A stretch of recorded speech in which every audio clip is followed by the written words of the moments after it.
आज हम लोग पढ़ने जा रहे हैं बॉडी फ्लूइड्स एंड सर्कुलेशन का नेक्स्ट टॉपिक कार्डियक साइकिल यानी हार्ट में कैसे प्रोसेस होता है, हार्ट कैसे चलता है, उसमें ब्लड कैसे फ्लो करता है, उसमें जो कुछ ट्रिगर्स होते हैं, फंक्शन होते हैं, वो कैसे आपको मतलब जनरेट होते हैं।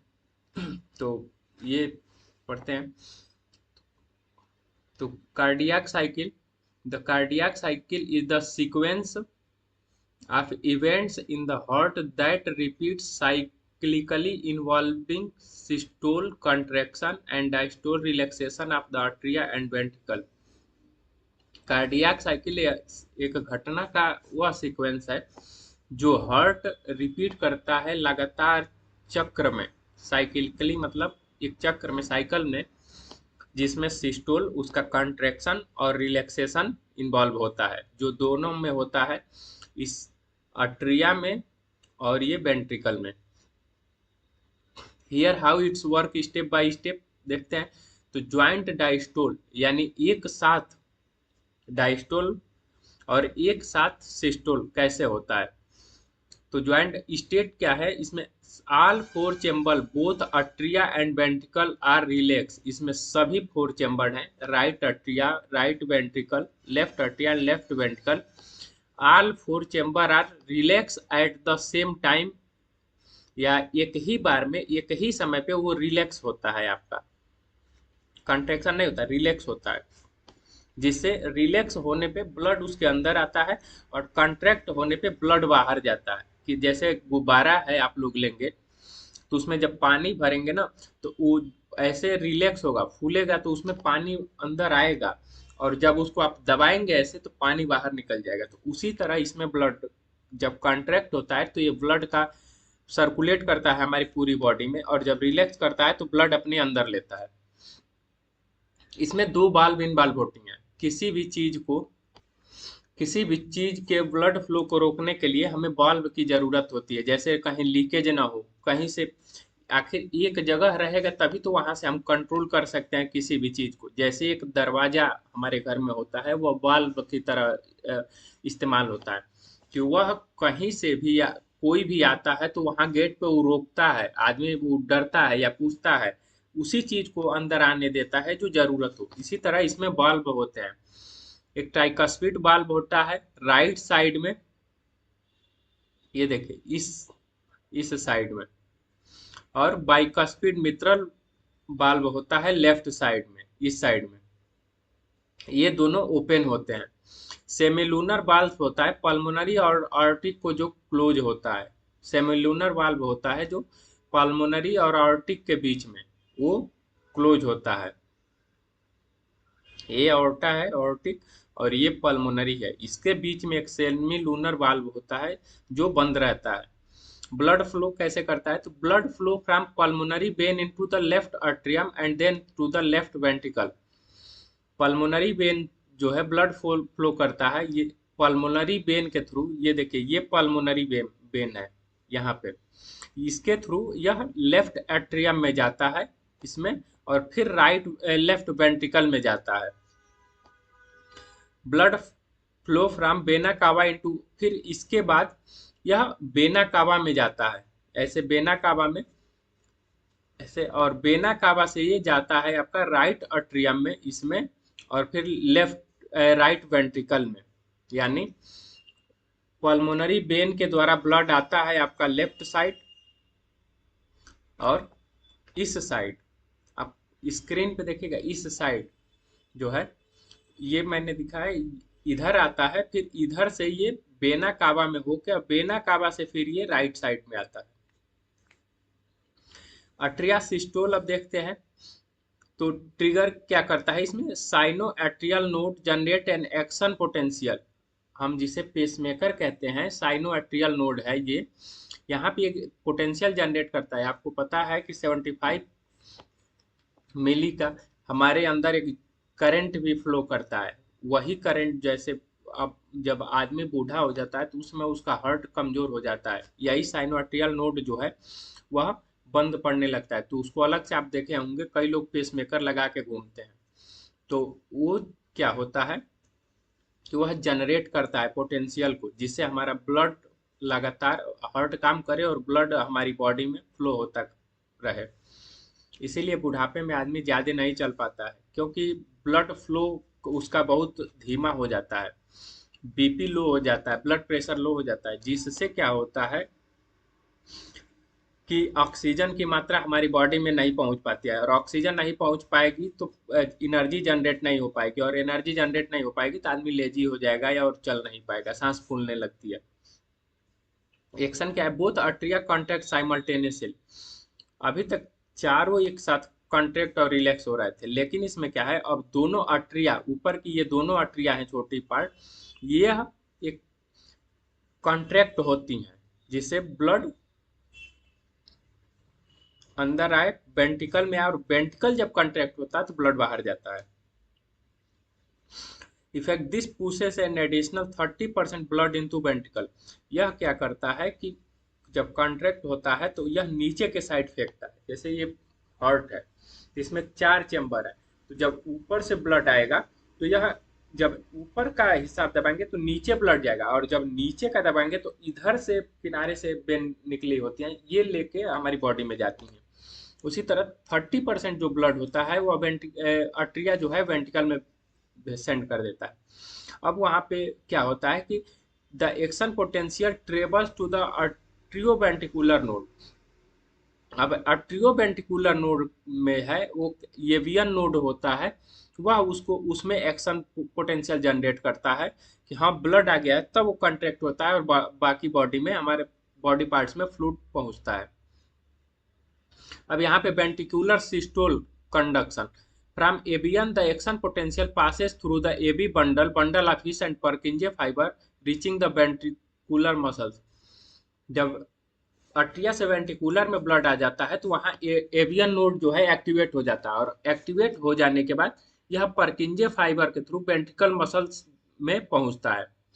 अब क्या होता है, एक्शन इसका क्या होता है कि जैसे ही वो पर्किंजे फाइबर तक मैसेज पहुंचता है, वेंट्रिकल्स जो है कंट्रैक्ट होती हैं, वाइल अट्रिया रिलैक्स, अट्रियल डायस्टोल होते हैं। यानी यह सिस्टोल होती है और यह अट्रिया डायस्टोल होती है। वेंट्रिकल जब कॉन्ट्रैक्ट होगा तो अट्रिया ऊपर की, जैसे 3 चरणों में ये हो रहा है, आप देखेंगे 4 चरणों में, 3 चरणों में, कि पहले एक ही बार चारों रिलैक्स और कॉन्ट्रैक्ट हो रहे हैं। फिर क्या हो रहा है कि ऊपर की जो आर्टरिया हैं वो एक समय कॉन्ट्रैक्ट हो रही हैं, उस समय नीचे का वेंट्रिकल जो है वह रिलैक्स हो रहा है, और फिर वह जब ऊपर वाला रिलैक्स हो रहा है तो नीचे का हो रहा है। तो अट्रिया जो है यसेयन नोड की एक्शन पोटेंशियल की वजह से हो रही है, जबकि वेंट्रिकल जो है वो एवी नोड या पर्किंजे फाइबर और बंडल ऑफ हिस की वजह से एक्शन पोटेंशियल उसमें आ रहा है, वो कंट्रैक्ट हो रही है। वाल्व्स क्या है, तो rising ventricular pressure close the tricuspid and bicuspid valve preventing back flow into the atria. जब वेंट्रिकल प्रेशर जब बंद होता है, जब वेंट्रिकल प्रेशर जब बढ़ता है तो ट्राइकस्पिड और बाइकस्पिड वाल्व होती हैं जो बंद हो जाती हैं, क्योंकि वाल्व बंद होने का मतलब कि बैक फ्लो, जैसे ऑक्सीजनेटेड ब्लड और डीऑक्सीजनेटेड ब्लड मिक्स ना हो, इसलिए उस वाल्व, वह वाल्व को हमारी बॉडी बंद कर देती है और प्योर ब्लड बाहर निकलता है, और ऐसे सर्कुलेशन होता रहता है। Further pressure increases force the semilunar valves pulmonary and aortic to open. जब प्रेशर बढ़ता है तो सेमी लूनर वाल्व्स जो है पल्मोनरी और आर्टिक का, वह ओपन हो जाती हैं। Blood flow, blood is ejected from the right ventricle into the pulmonary artery. Blood जो है वह इजेक्ट होता है राइट वेंट्रिकल से पल्मोनरी आर्टरी में, और blood is ejected from left ventricle into aorta. यानी इसमें क्या है कि राइट वेंट्रिकल जो है उससे पल्मोनरी आर्टरी में जाता है, लेकिन लेफ्ट वेंट्रिकल से यह आर्टा में जाता है। ये देखिए, यह लेफ्ट वेंट्रिकल से जो है यह आपका आर्टा में जाता है इधर, लेकिन राइट से यह वेना कावा में जाता है, आपका पल्मोनरी वेंट्रिकल से पल्मोनरी आर्टरी में जाता है। ये रहा पल्मोनरी आर्टरी।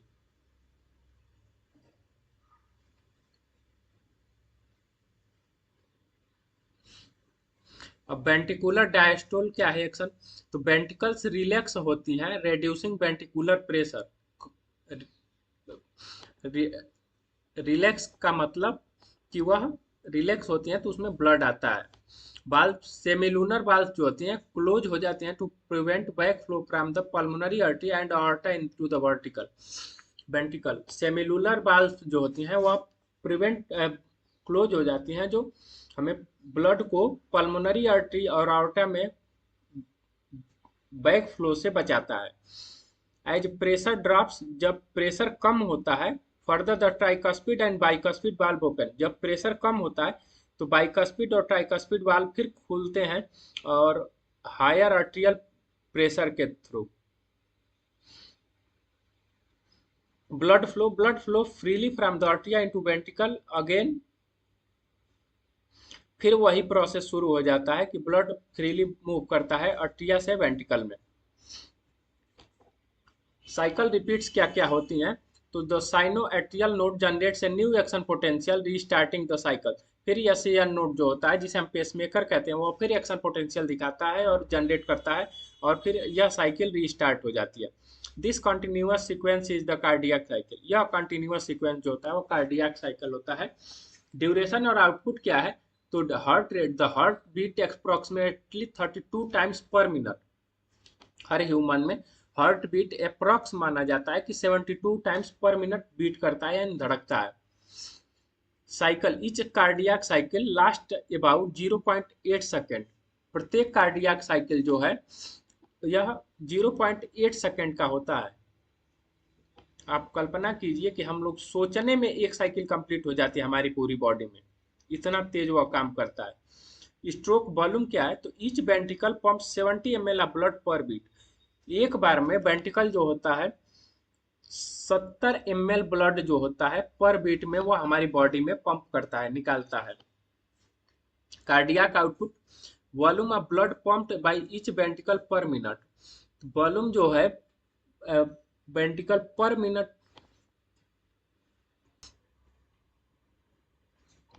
कार्डियक आउटपुट जो है volume of blood pumped by each ventricle पर मिनट। कार्डियक आउटपुट किसे कहते हैं? कि जो वॉल्यूम होता है ब्लड का ये वेंट्रिकल के द्वारा 1 मिनट में कितना ब्लड हमारी बॉडी में पंप किया गया, यानी उसी को हम, तो आप यहाँ 70 ml है और 72 टाइम्स ये बीट कर रहा है, यानी एक बार में 70 ml into 72 beats per minute, तो यह 5000 ml 5 लीटर पर मिनट यह हमारी बॉडी में सर्कुलेट कर रहा है और 5 ही लीटर हमारी बॉडी में ब्लड होता है, ये आपको याद रहे। और यही इसी को डबल सर्कुलेशन भी कहते हैं या कार्डियक आउटपुट भी कहते हैं।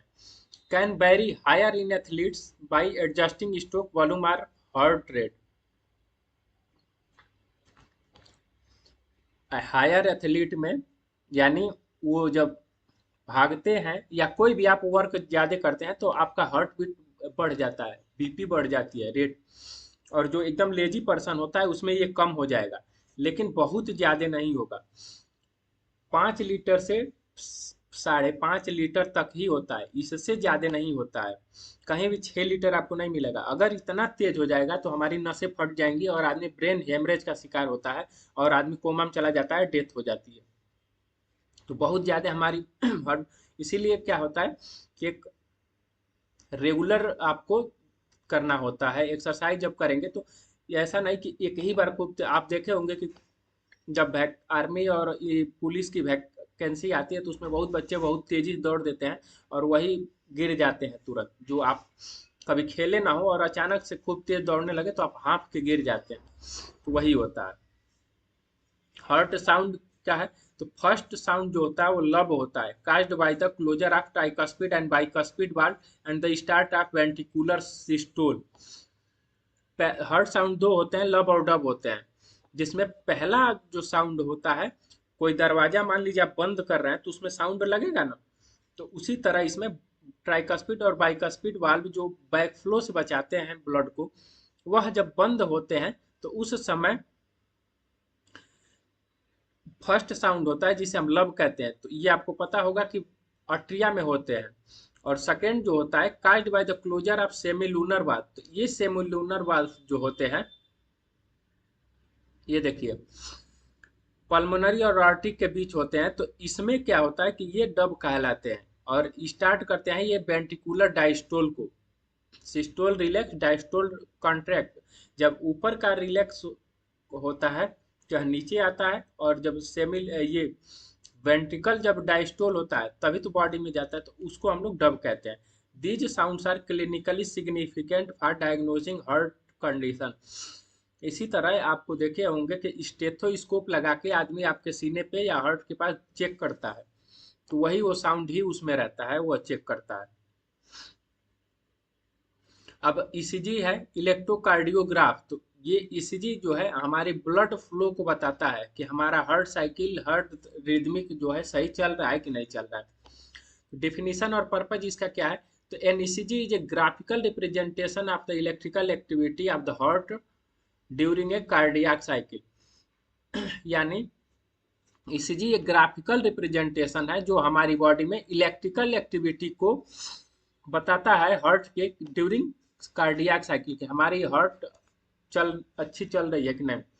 इसको पहले क्या किया गया कि एक ग्राफिकल किसी भी चीज का रिप्रेजेंट, कहाँ पे हमारा ब्लड फ्लो तेज हो रहा है, कहाँ पे कम हो रहा है, तो इसमें कुछ पॉइंट होते हैं। जैसे कि आपको पता होगा कि मनुष्यों में एक ही साइकिल होती है, तो उसको बनाने के लिए चीजें बताई गई कि कैसे हम एक ग्राफिकल रिप्रेजेंटेशन निकाल सकते हैं और आदमी को चेक कर सकते हैं कि यह सही हार्ट रेट चल रहा है इनका कि नहीं। It is obtained using a machine called electrocardiograph commonly seen in the medical settings to monitor heart function।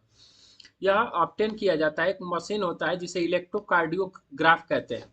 Commonly seen in medical, आप मूवियों में देखे होंगे, डिफरेंट मूवियों में, तो वह ऐसे ऐसे ऐसे ऐसे चलता रहता है, और जब वो सीधी लाइन हो जाती है तो आदमी डेथ कर जाता है। इसीलिए कुछ लोग कहते हैं कि जीवन में उतार चढ़ाव जरूरी है, नहीं तो अगर आप कॉन्स्टेंटली एक ही तरफ चल रहे हैं तो वह डेथ होने का साइन है। इसका मेन मतलब यह है कि कभी भी आपके जीवन में उतार चढ़ाव आए तो उससे घबराना नहीं चाहिए, क्योंकि एक सीधी लाइन एक ऐसी है कि वह आपको न तो एक्साइटमेंट देगी और न ही बहुत ज़्यादा आगे पुश करेगी। आप निराशा में चले जाएंगे, और निराशा में चले जाएंगे तो आपके आगे का विजन जो है वो ब्लर हो जाएगा। तो इसीलिए कभी भी दुख भी आए सुख भी आए तो उसमें कांस्टेंट नहीं होना चाहिए। किसी भी लाइफ को हमेशा ये नहीं सोचना चाहिए कि हमारे जीवन में हमेशा सुख ही रहे, और ये भी नहीं हमेशा सोचना चाहिए कि हमारे जीवन में दुख रहे। यह पार्ट ऑफ लाइफ है, ये चलता रहता है। बहुत दोस्त आएंगे चले जाएंगे, बहुत चीजें, सफलता असफलता ही आदमी को एक्साइटमेंट करती है, आदमी के नजरियों को चेंज करती है। सफलता में बहुत लोग आपके करीब आएंगे, असफलता में बहुत लोग तुरंत दूर भाग जाते हैं। क्यों? इसीलिए सबसे पहले एक काम करिएगा, आप अपने साथ रहना सीखिए क्योंकि जब आप अपने साथ रहना सीखेंगे, अपनी मजबूती से लड़ेंगे, तो आपको दुनिया से नहीं होगा। अपेक्षा और उपेक्षा कभी भी आदमी को गर्त में डालता है। वही कि हम जब दूसरों से अपेक्षा करते हैं कि ये हमें अच्छा व्यवहार देगा या चाहे जो भी चीज़ है, और उपेक्षा कि हम किसी की बुराई करें, किसी की निंदा करें, तो ये चीज़ें, ये दो चीज़ों से आप बचे रहेंगे तो आप बहुत आगे जा सकते हैं किसी भी चीज़ों में। और यही आपकी मेंटल स्टेटस को बचाता है, बताता है। इसीलिए अपेक्षा उपेक्षा से बचिए और सीधी लाइन से चल रहे, थोड़ा सा उबड़ खाबड़ रास्ता रहेगा तभी आप सोच पाएंगे कि कहाँ कैसे पैर को संभालना है। जब आप बच्चे को एक देखे होंगे, उसको हैबिचुअल जब वो नहीं होता है, तो जब चलना सीखता है तो एक सीधी फर्श पे वो जब चलता है, और जैसे ही थोड़ा भी उबड़ खाबड़ आता है तो लड़खड़ा के गिर जाता है। तो इस लेकिन जब वो धीरे धीमे बड़ा होने लगता है तो उसको पता चलने लगता है कि नहीं, यहाँ गड्ढा है, इसको या तो पार करेंगे, नहीं तो इसमें हल्के से पैर डाल के फिर चढ़ेंगे। जब वो 2-3 बार गिरता है तो सीढ़ियों पर से आप देखेंगे चलता हुआ बच्चा भी घुटने के बल उतरने लगता है। तो ये आपके जीवन का हिस्सा होना चाहिए कि सब में नॉर्मल रहिए, एक्साइटमेंट लेते रहिए बस। स्टैंडर्ड ईसीजी प्रोसीजर क्या है? तो एक patient is connected to the machine with 3 electrical leads, one attach to each wrist and one to the left ankle. यह एक मशीन होती है जिसमें 3 इलेक्ट्रिकल लीड्स होते हैं। जैसे आप देखे होंगे कि जो है दो, एक अटैच्ड होता है, एक एक अटैच हुआ प्रत्येक रिस्ट पे, हथेली पे और एक अटैच्ड होता है आपका लेफ्ट एंकल पे, यहाँ पे। These leads continuously monitor the heart electrical activity. यह हमें बताता है कि कैसे हमारा हार्ट का इलेक्ट्रिकल एक्टिविटी चल रहा है। For more detail analysis additional leads may be placed on the chest. More additional के लिए एक चेस्ट पे लगाया जाता है कि जहाँ पे हार्ट पंप हमारा करता है, रिलैक्स करता है, तो उसको जांचने के लिए। Standard ECG uses the 3 lead setup. इसमें क्या है कि 3 होता है कि एक एंकल पे लगाया जाता है, एक रिस्ट पे लगाया जाता है और एक हार्ट पे लगाया जाता है। की कंपोनेंट ऑफ ईसीजी, क्या क्या इसमें कंपोनेंट यूज होते हैं? ECG trace feature distinct peaks and wave labelled from P to T, each link to specific heart event. इसमें पीक जो होते हैं लेवल होते हैं पी से टी, प्रत्येक लिंक होते हैं स्पेसिफिक हार्ट इवेंट से। किसी भी चीज को नापने के लिए हम साइन देते हैं। जैसे लैंग्वेज मैं बोल रहा हूँ, इसलिए बोल रहा हूँ कि मैक्सिमम लोग ये जानते हैं। अभी मैं तमिल बोलने लगूँ तो तमिलनाडु के लोग ही जानेंगे, बाकी जो तमिल जानता होगा वही। मैं चाइनीज बोल दूँ तो 99% लोगों को समझ में ही नहीं आएगा। तो इसीलिए एक लैंग्वेज बनाई जाती है। इंग्लिश क्यों हर जगह जरूरी है? क्योंकि इंग्लिश एक ग्लोबल लैंग्वेज है कि आप अगर बाहर रिसर्च के लिए जाएं, आप बाहर कहीं जाएंगे तो how to communicate with other people जो हिंदी नहीं जानते हैं, तो आप कैसे कम्युनिकेट करेंगे? इसीलिए एक साइन बनाया जाता है जिसे सभी लोग समझ सके। पी वेव क्या है? Indicate atrial depolarization, electrical excitation triggering atrial contraction. P wave का मतलब यह इंडिकेट करता है अट्रियल डिपोलराइजेशन, यानी इलेक्ट्रिकल एक्साइटेशन हो रहा है कि नहीं, और यह ट्रिगर कर रहा है कि नहीं कि अट्रियल, हमारा अट्रिया ऊपर का जो कंटेक्ट कर रहा है कि नहीं। ये पी जो है ऐसे है, हल्का सा ये है, आप देखेंगे तो अगर ये सीधा रहेगा तो यानी हमारा जब वो कॉन्ट्रैक्ट ही नहीं करेगा तो वेंट्रिकल में ब्लड नहीं आएगा, वेंट्रिकल में ब्लड नहीं आएगा तो हमारी बॉडी में फ्लो नहीं होगा। फिर क्यूआरएस कॉम्प्लेक्स है, यह रिप्रेजेंट करता है ventricular depolarisation leading to ventricle contraction, systole begin shortly after the Q wave. जैसे ही आप आए पी के बाद कॉन्ट्रैक्ट हुआ और फिर क्यू आर एस जो है वह आपका रिप्रेजेंट कर रहा है कि वेंट्रिकल कॉन्ट्रैक्ट हो रहा है कि नहीं। इसीलिए आप देखेंगे कि ये तो धीमे से हो रहा है, क्योंकि इसको एक केवल हार्ट में ही ब्लड डालना है।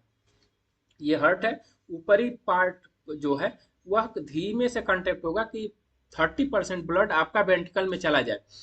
और अब वेंट्रिकल को जो है 5 से 5.5 फीट 6 फीट तक आदमी को पूरी बॉडी में ब्लड पंप करना होता है, तो वह खूब तेज कॉन्ट्रैक्ट होता है। इसीलिए आप देखेंगे कि यहाँ पे ग्राफ जो है इतना बड़ा है। तो यह सिस्टोल करता है begin shortly after the Q wave. अब टी वेव क्या है? Make ventricular repolarisation when ventricle return to resting state signalling the end of systole.